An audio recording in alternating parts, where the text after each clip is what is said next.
ਹੁਣ ਲਾਰੀ ਅੱਡਾ ਦਾ ਇਫਤਤਾਹ ਹੋਇਆ ਤੇ ਫੀਤਾ ਵੀ ਬਕਾਇਦਾ ਕੱਟਿਆ ਗਿਆ ਹੈ ਤੇ ਪਹਿਲੇ ਜੰਗ ਹੁੰਦਾ ਸੀ ਪੰਜਾਬੀ ਹੋਟਲ ਫਿਰ ਇੱਥੇ ਬ੍ਰਾਂਚ ਆਈਏ ਤੇ ਇਸ ਤੋਂ ਵਧੀਆ ਹੋਟਲ ਕੋਈ ਨਹੀਂ ਖਾਣੇ ਵਾਸਤੇ ਅੱਛਾ ਮਾਹੌਲ ਅੱਛੇ ਲੱਗੇ ਉਹਨੂੰ ਤੇ ਆਓ ਤੁਹਾਨੂੰ ਦਿਖਾਈਏ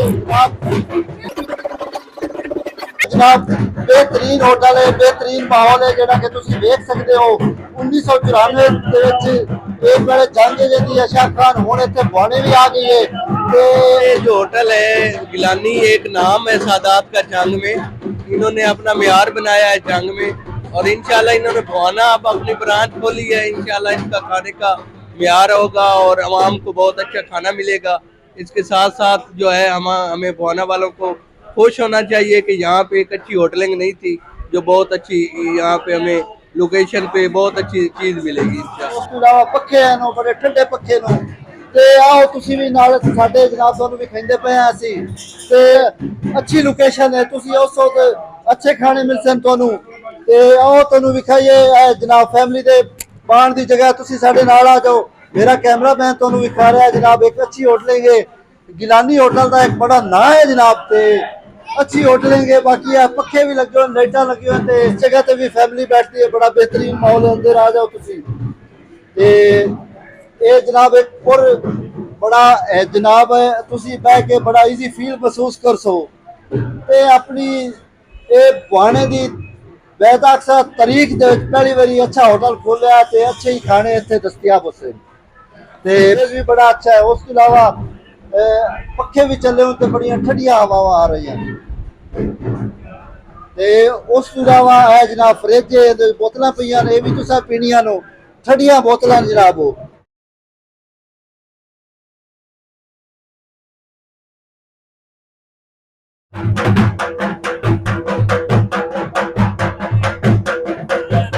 लारी अड्डा जंग ते एक गिलानी होटल का इफ्तिताह होया ते फीता भी बकायदा कटिया गया है ते पहले जंग होता ही गिलानी होटल फिर इतने ब्रांच आइए ते इस तो बढ़िया होटल कोई नहीं खाने वास्ते अच्छा माहौल अच्छे लगे हुए आओ तुम दिखाइए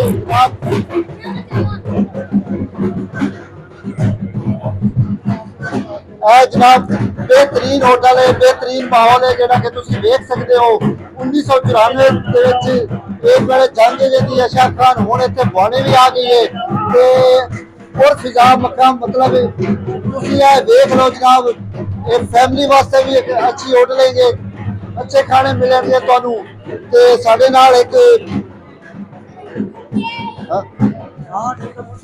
अच्छा आज दे इस होटल की अस्सलाम वालेकुम बिस्मिल्लाहिर्रहमानिर्रहीम। सर ये जो होटल है गिलानी एक नाम है सादात का जंग में इन्होंने अपना म्यार बनाया है जंग में और इंशाल्लाह इन्होंने भवाना अब अपनी ब्रांच खोली है इंशाल्लाह इनका खाने का म्यार होगा और आवाम को बहुत अच्छा खाना मिलेगा। इसके साथ साथ जो है हमें भवाना वालों को खुश होना चाहिए कि यहाँ पे एक अच्छी होटलिंग नहीं थी जो बहुत अच्छी यहाँ पे हमें लोकेशन पे बहुत अच्छी चीज मिलेगी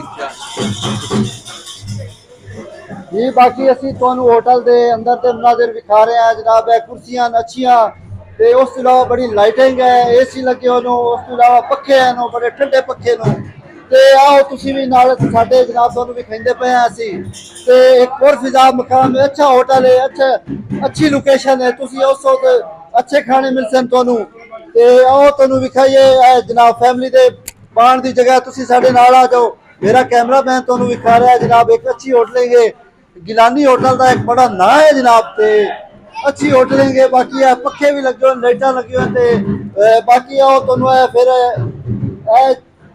इतने भी फैमिली बैठती है बेहतरीन माहौल है जनाब है इस जगह पे भी फैमिली बैठती है बड़ा बेहतरीन माहौल है अंदर आ जाओ तुसी ते ये जनाब एक और बड़ा जनाब है तुसी बह के बड़ा इजी फील महसूस कर सो ते अपनी ये बहाने दी बेदाक्सा तारीख दे पहली बारी अच्छा होटल खोलिया ते अच्छे ही खाने इतने दस्तियाब होते ते बाकी तुहानू असी विजिट करेंगे सारे जनाब कुर्सियां भी बढ़िया अच्छियां ते जनाब मेज भी बड़ा अच्छा है। उसके अलावा पखे भी चले हुए तो बढ़िया ठंडिया हवावां आ रही हैं। ते उस तो इलावा है जनाब फ्रिज बोतलां पईयां ने, ये भी तुसा पीनियां नो, ठंडिया बोतलां जनाब वो, ते बड़ा तुसा इजी फील महसूस करना।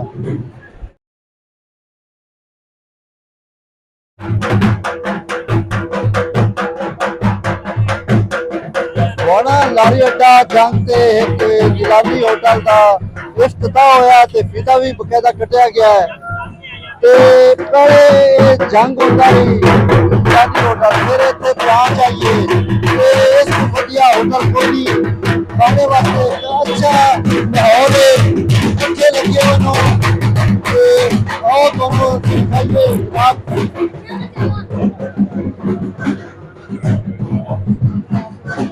जनाब बेहतरीन होटल है, बेहतरीन माहौल है जेड़ा कि तुसी देख सकते हो। 1994 ਦੇ ਵਿੱਚ एक बड़े जंग जी अशा खान हुण इत्थे बाणे भी आ गई है ते और फिजा मकाम मतलब तुसी ये देख लो जनाब, एक फैमिली वास्ते भी एक अच्छी होटल है, अच्छे खाने मिलेंगे तुहानू। ते साडे नाल एक अच्छा आज दे इस होटल की अस्सलाम वालेकुम, बिस्मिल्लाहिर्रहमानिर्रहीम। सर ये जो होटल है गिलानी, एक नाम है सादात का जंग में। इन्होंने अपना म्यार बनाया है जंग में, और इंशाल्लाह इन्होंने भवाना अब अपनी ब्रांच खोली है। इंशाल्लाह इनका खाने का म्यार होगा और आवाम को बहुत अच्छा खाना मिलेगा। इसके साथ साथ जो है हमें भवाना वालों को खुश होना चाहिए कि यहाँ पे एक अच्छी होटलिंग नहीं थी, जो बहुत अच्छी यहाँ पे हमें लोकेशन पे बहुत अच्छी चीज़ मिलेगी इंशाल्लाह। जी बाकी असी तुहानू होटल दे अंदर दे मनाजिर विखा रहे हैं जनाब। है कुर्सियां अच्छियां ते उस तो इलावा बड़ी लाइटिंग है, एसी लगे हो नो, उस तो इलावा पखे हैं नो, बड़े ठंडे पखे नो। ते आओ तुसी भी नाल साडे जनाब तुहानू विखाइंदे पे हैं असी। ते एक और फिजा मकाम है, अच्छा होटल है, अच्छी लोकेशन है, तुसी उस वक्त अच्छे खाने मिल सन तुहानू। ते आओ तुहानू विखाइए जनाब फैमिली दे बाण दी जगह तुसी साडे नाल आ जाओ। मेरा कैमरा मैन तुहानू विखा रहा है जनाब, एक अच्छी होटलिंग है। गिलानी होटल का एक बड़ा ना है जनाब, ते अच्छी होटलिंग है। बाकी है पखे भी लगे हुए, लाइटा लगी हुई। बाकी आओ तुम फिर इतने भी फैमिली बैठती है, बेहतरीन माहौल है जनाब। है इस जगह पे भी फैमिली बैठती है, बड़ा बेहतरीन माहौल है, अंदर आ जाओ तुसी। ते ये जनाब एक और बड़ा जनाब है, तुसी बह के बड़ा इजी फील महसूस कर सो। ते अपनी ये बहाने दी बेदाक्सा तारीख दे विच पहली बारी अच्छा होटल खोलिया ते अच्छे ही खाने इत्थे दस्तयाब होसे। ते बाकी तुहानू असी विजिट कराइया सारे जनाब।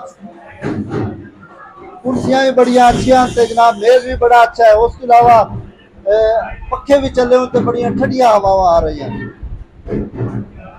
ते उस तो इलावा है जनाब फ्रिज बोतलां पईयां ने, ये भी तुसा पीनियां नो, ठंडिया बोतलां जनाब वो, ते बड़ा तुसा इजी फील महसूस करना।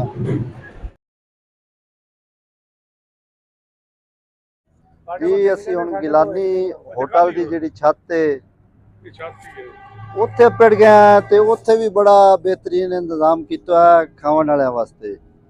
ਤੇ ਇਸ ਤੋਂ ਇਲਾਵਾ ਜਿਹੜੀ ਉੱਤੇ ਮਤਲਬ ਇਹ ਠੰਡੀ ਹਵਾ ਹੈ ਨਾਲ ਜਨਾਬ, ਤੁਸੀਂ ਸ਼ਹਿਰ ਦਾ ਵੀ ਨਜ਼ਾਰਾ ਕਰ ਸਕਦੇ ਹੋ। ਤੇ ਆਓ ਹੁਣ ਤੁਹਾਨੂੰ ਸ਼ਹਿਰ ਦਾ ਨਜ਼ਾਰਾ ਵੀ ਵਿਖਾਉਂਦੇ ਆ। ਤੇ ਇਹ ਜਨਾਬ ਉਦੋਂ ਇਹ ਸਾਰਾ ਸ਼ਹਿਰ ਜਿਹੜਾ ਬਣਾ ਹੈ ਨਾ, ਉਹ ਅਸੀਂ ਫੋਕਸ ਕਰ ਸਕਦੇ ਹਾਂ। ਤੁਸੀਂ ਵੇਖ ਸਕਦੇ ਹੋ ਇਹ ਕੈਮਰੇ ਦੀ ਅੱਖਾਂ ਨਾਲ। ਤੇ ਇਹ ਸਾਰਾ ਸ਼ਹਿਰ ਬਣਾ ਜਨਾਬ ਉੱਤੋਂ ਦਿਸ ਰਿਹਾ ਹੈ।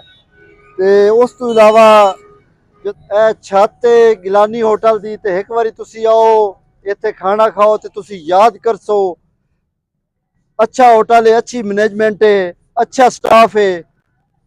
ਤੇ ਇੱਥੇ ਇੱਥੋਂ ਦੇ ਲੋਕਾਂ ਇਸਰਾਰ ਕੀਤਾ ਕਿ ਇੱਥੇ ਵੀ ਆਓ ਤੇ ਤੁਸੀਂ ਆਪਣੀ ਸ਼ਾਖ ਖੋਲੋ। ਤੇ ਇਹ ਜਨਾਬ ਨਾਲ ਨਾਲ ਖੇਤ ਨੇ, ਇਹ ਵੀ ਤੁਸੀਂ ਵੇਖ ਲਓ।